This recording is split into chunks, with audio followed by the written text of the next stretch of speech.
Hi friends मु जन्मजय आपण को मोर यही ओडिया मल्टी नॉलेज चैनल को स्वागत जनाऊँगी।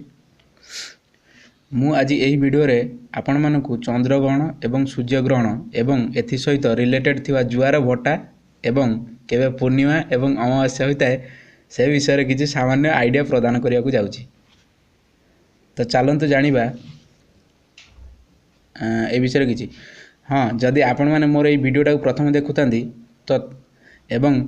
यही वीडियो आपण मानक भल लगे तो तेबे आपण माने यही वीडियोटा को मन करी लाइक एवं जदि भी किसी आपण मन प्रश्न थाए तो तेबे कमेंट बॉक्स रे लिखि कमेंट करंतु एवं यही यूट्यूब वीडियो को शेयर करंतु एवं तळे थिबा रेड सब्सक्राइब बटन टा को ऊपर क्लिक करंतु एवं साइड रे थिबा बेल आइकन ऊपर मध्य क्लिक करिया पई भूलंतु नहीं। तो चलंतु जानिया प्रथम जुआर एवं भट्टा किपरि होता है एवं ता विषय किछि आमे जानिछे कि सूर्य एवं चंद्र भितर आकर्षण शक्ति जोगु आमर सागर रे ढेउ माने ऊपर एवं तल को प्रभावित होइतांती एवं यही ऊपर को प्रभावित होउतुवा ढेउ को आमे जुआर कहिताउ एवं तल को प्रभावित होउतुवा ढेउ को आमे भट्टा कहिताउ। हाँ आउ गोटे कथा कोन आपण एहा जानिछंती कि जे गोटिए दिन रे मात्र और 24 घंटा रे गोटे स्थान रे दुईटी जुआर एवं भट्टा आसीथाए किंतु इंग्लैंड एमती एक स्थान अच्छी जोटार कि 24 घंटे 4 थर जुआर एवं भट्टा आसी थाए से जगहटी है साउथहैम्पटन्स। यार कारण है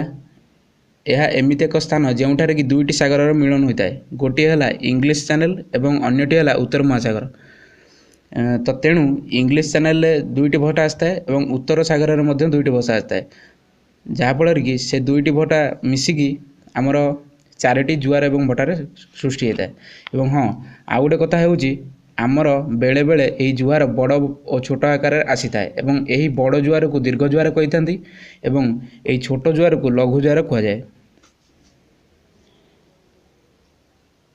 यही दीर्घ जुआर पूर्णिमा अमावास्यार होता है एवं लघु जुआर अन्य दिन मानकर होता है। हाँ जितेबाला सूर्य चंद्र एवं पृथ्वी एक तिर्यक सरल रेखार अवस्थान करते सेतेबेले यही दीर्घ जुआर आमे जितेबाला सरल रेखार न था एवं जितेबाला सूर्य चंद्र पृथ्वी सरल रेखा न था सेतेबाला लघु जुआर आसे। तो चलतु एबे जानिबा चंद्रग्रहण विषय एवं जितेबाला सूर्य एवं चंद्र मझिरे पृथ्वी अवस्थान करिताए तेबे चंद्रग्रहण होता है जोठार सूर्य छाया सीधा सड़क भाव चंद्र उपर न पड़ी तिर्यक भाव और ताहा अधा आकार देखा जाए एवं चंद्रग्रहण पूर्णिमा हुए एटा यह नुहे जे सबु चंद्रग्रहण पूर्णिमा होता है। हाँ एबे वर्तमान जानिबा